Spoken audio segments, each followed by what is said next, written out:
Welcome to the New Thinking for a New World podcast, where we explore the most pressing issues that are challenging and changing our societies. We are looking for new thinking and new solutions wherever we can find them. Listen as host Alan Stoga, the Talberg Foundation's chairman, challenges his guests for analysis, ideas and actions. Together, we can help make our world at least a bit better. War is ugly, but the residue of war, broken people, families, and their towns and cities can be even uglier. Worse, many modern conflicts never really end, which means, like a smoldering forest fire, they're prone to reignite again and again. So the casualties of many modern wars never have a chance to heal. That describes places like Syria, the West Bank and Gaza, Bosnia, parts of Africa, and elsewhere, where on-again, off-again conflicts impact generations of people. In a globalizing world where war was supposed to be a thing of the past, that shouldn't be happening, which ironically may be part of the explanation for why it is. We too quickly move on to the next issue, assuming that what's done is done. War correspondents and war photographers know better. My guest today, Janine di Giovanni, has spent much of her celebrated career so far reporting from the Balkans, Africa, and the Middle East. She has seen, maybe witnessed is a better word, the worst of what mankind can do to itself, but also the best that people under extraordinary circumstances can do for others. And that balance between evil and good comes through in her reporting. Welcome, Janine. Thank you so much. Very nice to be here, Alan. Let me start with a very simple question before talking about specific conflicts and specific places. Why do you do what you do? I feel it's really important to first to bear witness to atrocities, war crimes, crimes against humanity, and then secondly, to document them. In my case, I do it so that I hope that they will eventually be used in war crime tribunals, because I really believe that unless there is transitional justice of any kind for victims or survivors, there's very little closure. And that means that countries don't heal. And if they don't heal, there will eventually be another cycle of violence. And we've seen this over and over again. It's really important to bring justice after terrible events have occurred. So I think in a nutshell, that is really my calling in life. Witness is important. And I guess the obvious question is whether it's working or not. Is it something in our modern societies that aren't using the witness you bear in the right way? Why do these conflicts keep on repeating themselves? Well, first of all, I think it's human nature to just shut down when you've seen so much graphic imagery of violence or war or humanitarian catastrophes. It's just, there's actually documentation. It's called compassion fatigue.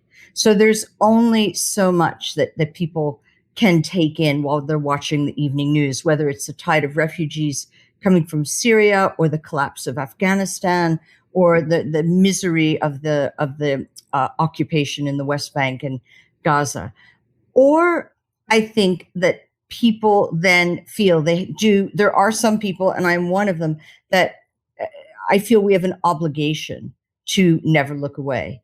So, I mean, my job really is to kind of straddle that balance and to help people to present them extremely complicated issues. Look, the war in Syria, the war in Bosnia were unbelievably multifaceted, very complicated conflicts, as in Yemen. In fact, I teach these three conflicts at Yale.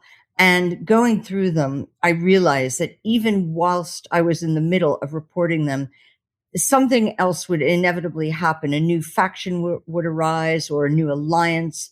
And they're difficult to comprehend. So the real challenge is for someone like me who is deeply embedded in it and working on minutia to present that to a wider audience. And the way I do that is I try to do it by telling narratives. So letting the people tell their stories, whether my book on Syria is basically voices of Syrian people telling what happened to them, whether they were tortured, taken out of their villages, expelled from their country. And my most recent book is about Christian minorities in the Middle East who are facing eradication. So again, I let them tell their stories. And I find that's a very useful technique to take extremely complicated, whether it's themes or situations or geopolitics, and bringing it to a wider audience. In a sense, it's storytelling. That's a very simplistic way of describing it. But I would say what I do is go to these places. I spend long periods of time, and then I try to encapsulate it into a way that people will want to read it or want to try to understand it. And I suppose at the heart of it is that most of the people I write about or talk about are not very different from you or I. And they have the same belief, which is that they just want a roof over their head. They want to protect their families. They want to educate their children. They want to live peaceful lives. And if I can try to get that message to readers or people who pick up my books, then I feel like I've succeeded. Let me push on that a little bit. You wrote that war is something I know well. And obviously, that's a true statement. But undoubtedly, that was knowledge that was painfully gained and even more painfully sustained. War continues. And if we could gather the leaders of the most important countries in your classroom, instead of your students, we have President Biden and President Xi and President Putin and maybe a couple others. And like your students, they had to pay attention. What would you want them to know from your experience? What have you learned that maybe could persuade people who have agency, who have power, to behave differently?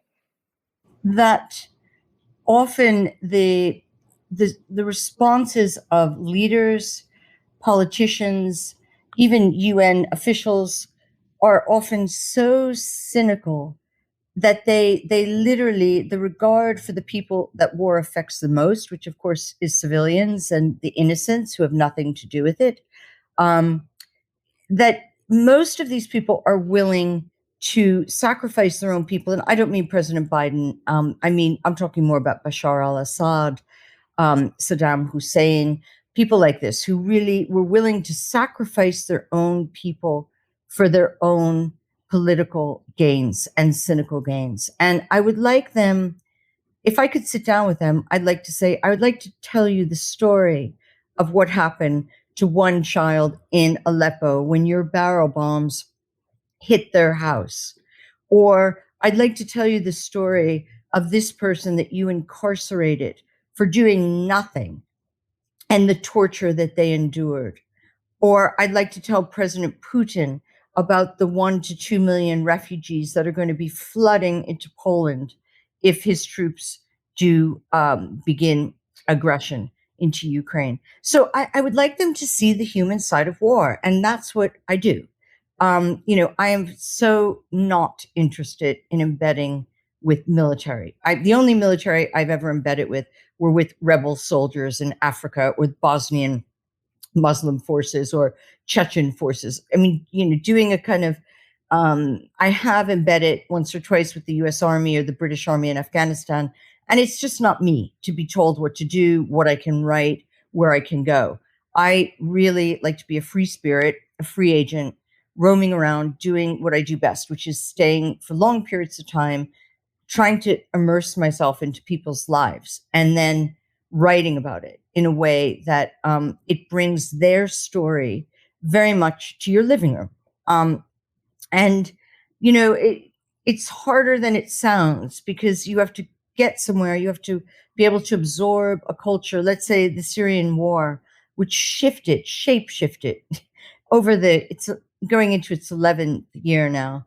The various factions, the Islamic State, the Free Syrian Army splitting up and many other jihadist groups taking hold, the entrance of Russia in 2015, the failed diplomacy. There were so many levels of it. And so to pull that all together and try to bring that into a solid piece is really challenging. And, one wonderful thing about getting older is that I now I've finally worked out how to do it. Like I have my own templates, or every war is different, but wars always have common threads. And, I think I've reported 18 conflicts. And I now can see, for instance, similarities between what happened in Bosnia and what happened in Syria. Let's pivot to some of the ones that you have recently reported on. You have an absolutely terrific piece in the January Vanity Fair on Gaza. Yes. And it is, as I reread it before we talked today, it really is quite positive, because you've spent a lot of time in Gaza and in the territories. But it's a very positive story about people who are creating lives in spite of their circumstances. Much of the world seems to have forgotten about the place, though. Why are you optimistic? Or are you optimistic is maybe a better question.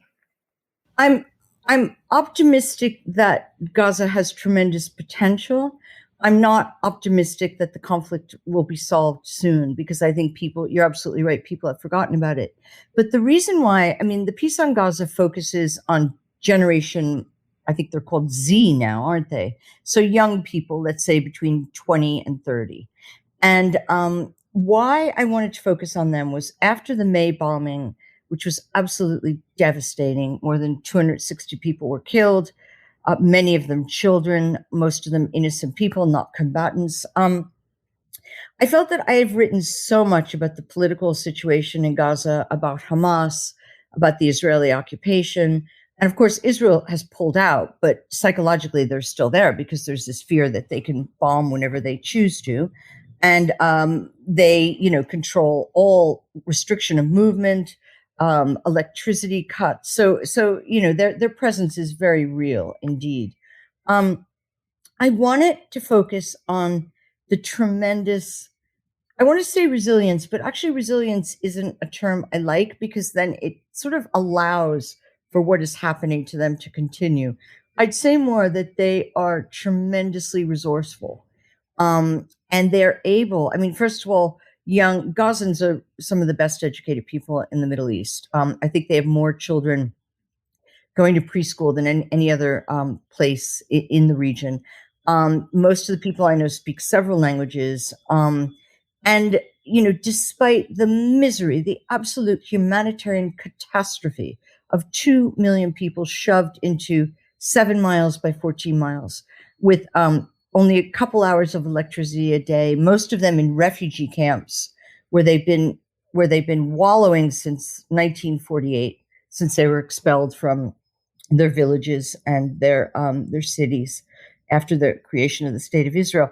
I wanted to focus on something else, like those who have said, okay, what am I going to do now? I'm going to educate myself. I'm going to become an engineer and I'm going to develop solar panels. Or I'm going to become a farmer and I'm going to invent new ways of using irrigation. Or young women who are saying, we are bucking against the conservative Muslim background that we come from, and we are going to be designers, and I'm going to be a mother, but I'm going to go out there and work. And so the people I came across on this trip were just remarkable. And they fill me with a kind of pride, and also, what they are up against. If we could lift the yoke of oppression from their shoulders, what they could achieve would be remarkable. But let me interrupt right there, because isn't that the conundrum? That yoke, and it is the Palestinian Authority, and it is Hamas, and it is Israel, and it is Egypt. That yoke isn't going anywhere anytime soon. So yes, there's hope. Yes, they're doing amazing things. They are amazing people. But it's an overdetermined equation, isn't it? Well, I'm hoping that article will be read by people in Washington. I'm hoping. It was in Vanity Fair, which is it's the first time they've done a foreign story in several years. And I was really excited about it. And I do hope that President Biden or Mrs. Biden reads it and understands. I think we have to start peace talks again. I mean, I remember so well when Oslo was signed, and Oslo was deeply flawed, as we know. But I remember going out to Gaza and standing on a beach with a friend of mine who had been imprisoned and brutally tortured in an Israeli prison. He was a Palestinian activist. And what we saw ahead of us was a Gaza that was going to open up, perhaps an airport, the port of Gaza, which has tremendous, by the way, Gaza, if it was cleaned up, is one of the most beautiful coastlines. So imagine the potential of tourism if you ever got to that state, or outsourcing. Why use Chennai in the Philippines only? Why not use Gaza, where people speak excellent English and they're tech wizards? So I just think there's a lot of potential. So what could be done? I think, first of all, I'm endlessly disappointed at the U.S. foreign policy towards Israel. And basically, even during the May bombing, Biden's response was, to me, shocking, supporting Israel no matter what. But the rest of the world wasn't. I mean, I think more people stood up during the May bombing, more Jewish students on campus, more Jewish liberal groups, certainly more European leaders who always, I think, have more awareness of the suffering that the Palestinian people undergo. I think that it was a wake-up call. I really do. And maybe I am being optimistic, but it is my dream and my hope in my lifetime that I see some kind of, peace is too big a word. You know, you can never really use peace in terms of the Middle East, but some kind of a relief of their immense suffering. Do you know leaders that sound like these? Leaders, young or old, who are changing the world? Who are not content with what is and are willing to work for what could be? If so, nominate them for the Talberg SNF Eliasson Global Leadership Prize at talbergprize.org. That's TALLBERG prize.org. Let's segue to another place that you know perhaps too well and wrote about again as recently as December, which is the Balkans. Yes. And your piece, but others as well, suggest that wars that should have been finished, solved, resolved as long ago as the Dayton Accords are beginning to bubble up again. Disturbing signs that the conflict between Serbs and Muslims could restart, that the results of Dayton could spin apart. That was supposed to be, Europe was in charge of resolving, of maintaining, of creating a new space there.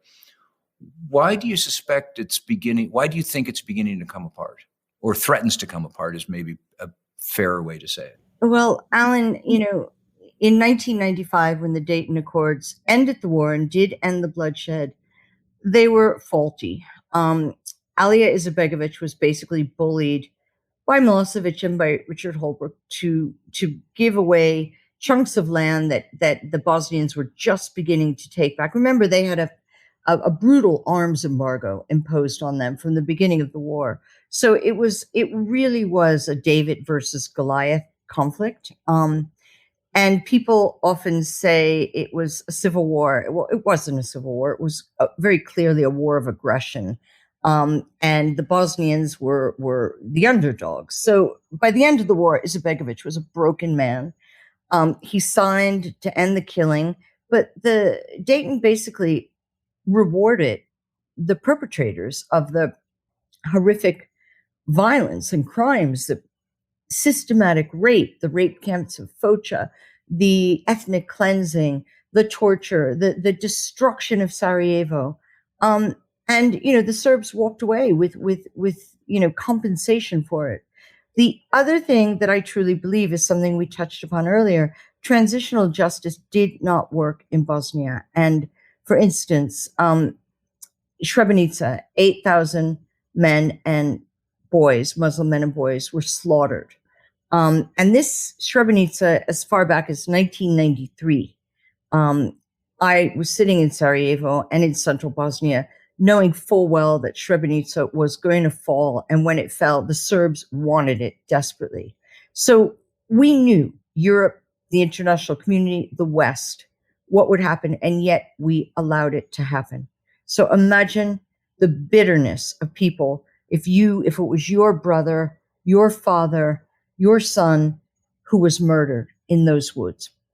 So, and then what is happening now is this revival of nationalism coming from Banja Luka, which is the Republika Srpska, their tin pot republic, created out of Dayton, and of course, the strings being pulled from Belgrade, and there is, the Croats also want their more, their secession. So it's beginning to bubble, as you say. It's beginning the signs of a potential breakaway again.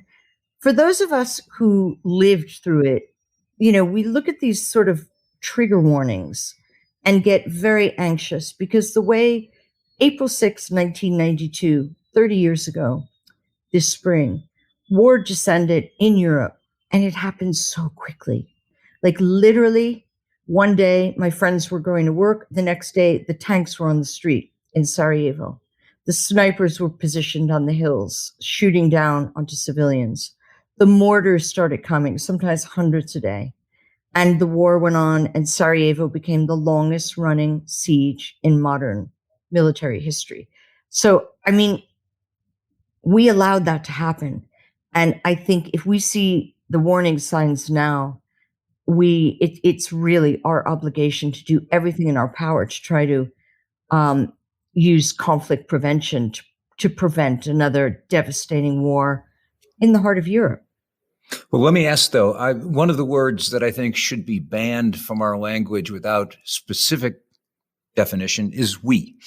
So when you say we, who specifically should? Yes, you're right. I know. I do that far too often. The international community.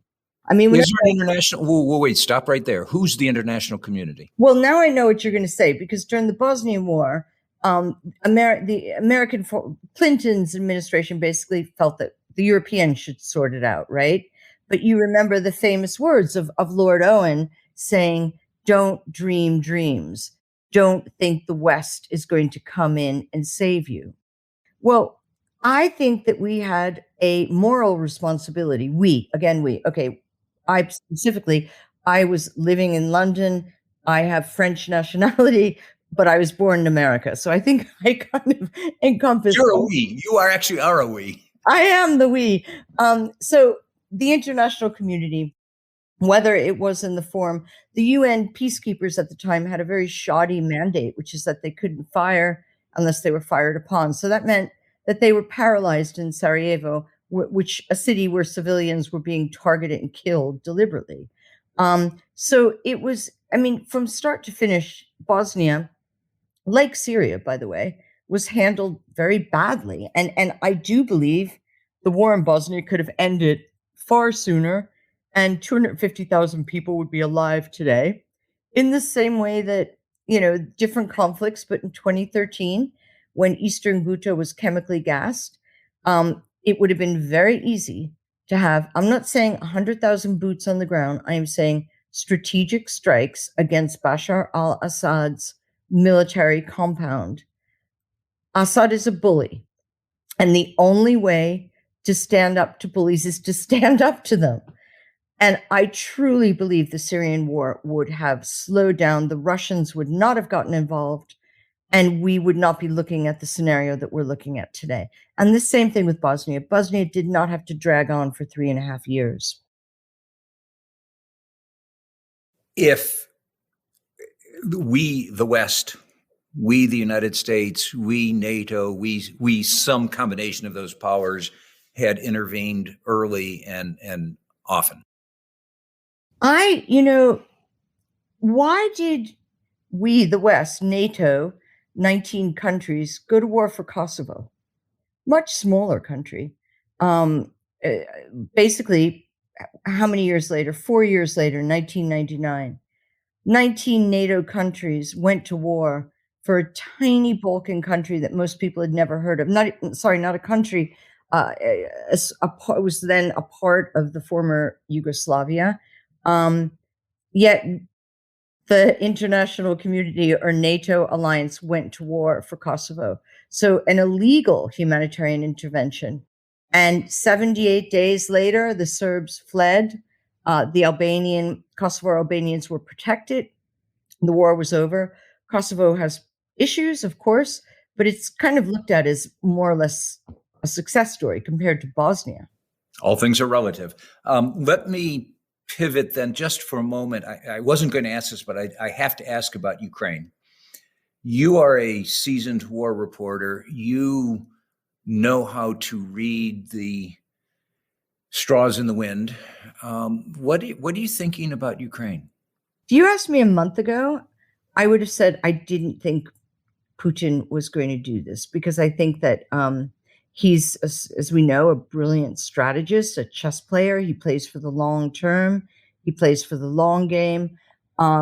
Domestically, he's not doing well, but now I'm beginning to think that because domestically he needs to flare, that to have the nationalism flare up, that this might be playing to his advantage. And I also think that he's been simmering for years, since 1999 and 2004 and 5, when NATO did begin its expansion.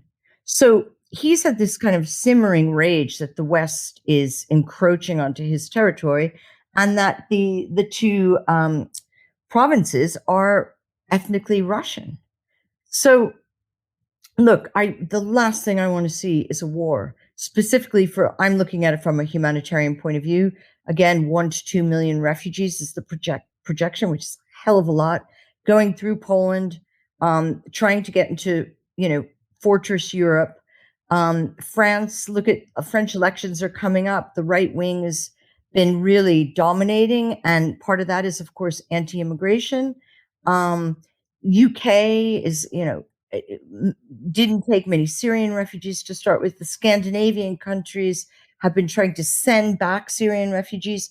And Angela Merkel, who was our moral leader during the refugee crisis in 2015, is gone. So I see a humanitarian catastrophe if Putin goes through with it. Whether or not he will, I mean, the latest newsflash is that he's pulled back some troops, but it hasn't been confirmed. I was in Chechnya. I saw what he did to Grozny. I was in Grozny when it fell. I've worked in Russia. I know that he is someone that brutality and force is not something he shies from. So if you ask me today, is he going to do it? I'm far more inclined to say he will than I would have a month ago. But what I really fear is what will happen after that. The level of casualty, civilian casualty, military casualty, and the tide of people that'll be fleeing, desperately fleeing. So again, would he consider that? I don't think so, because those refugees aren't going back into Russia. They're going to be going towards Europe. And of course, one of his aims is to destabilize Europe. And what would have a more destabilizing effect than that many displaced people? There is a wonderful quote from a Syrian expatriate in your book. Our present is a failure, but our past is glorious. Yes.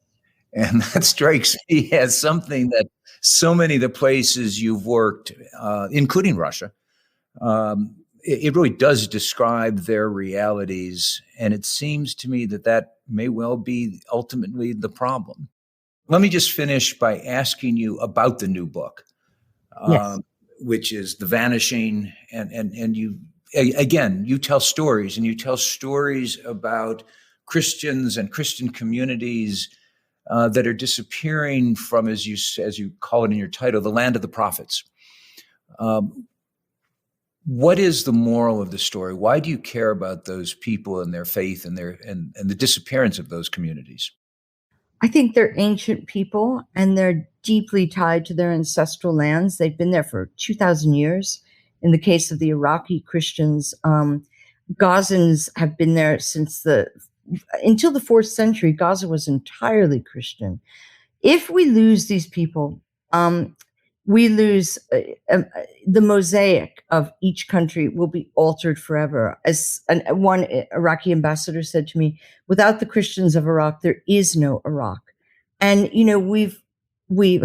the Jewish community of Iraq was so important, so vital to society, to culture, to economics, and they all but gone, by the 1970s. There's a few people left, but not many. And I just think once you lose these diverse communities, you really lose any kind of inclusion. And for that, so why do I care about them? For that reason, but also because I believe that they don't have voices. So very few people know about them, even in America, a so-called largely Christian country. Even the evangelical churches aren't really aware of the plight that these people are going through. And social scientists reckon that in 100 years, they will be gone. That, migration, radical extremist groups, climate change, lack of industry, what ISIS did to them in 2014, which, destroyed their farmlands, killed their irrigation pipes, that they will be gone. And this, these biblical, ancient people, for them to vanish from this part of the world would be an absolute catastrophe. So that's why I care. Janine, you weathered COVID in France and in the United States. What happens next? What's next on what comes up next?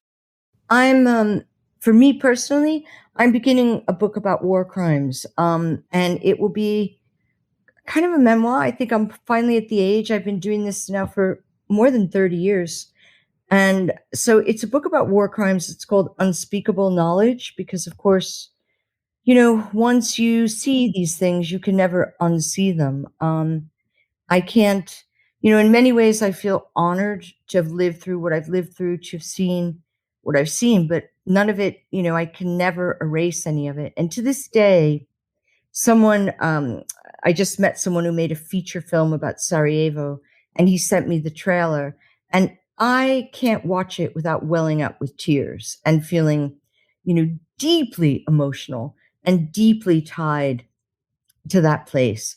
So, I feel tremendously honored and privileged to have been able to live through these things. And I think the time has come now to be able to write a memoir that's kind of linked in with all of the war crimes that I've witnessed. I've witnessed 2 genocides in my life.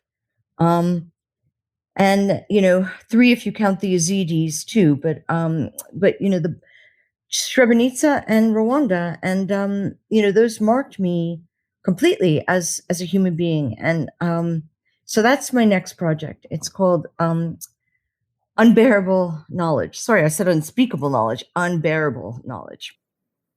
I think either of those titles would work, but unbearable is even more powerful. Thank you very much for this conversation, and thank you for the work you've been doing. Thank you very much for having me. It's been a pleasure. Thank you for joining us. Please rate our show on Apple Podcast and subscribe. Meanwhile, you can find us on Facebook, Twitter, and Instagram. Or you can subscribe to our newsletter at tallbergfoundation.org to learn more about our work. That's TALLBERG foundation.org. Thank you, and we'll be back again next week for another episode of Tallberg's New Thinking for a New World. This podcast was brought to you through the generous support of SNF, the Stavros Niarchos Foundation.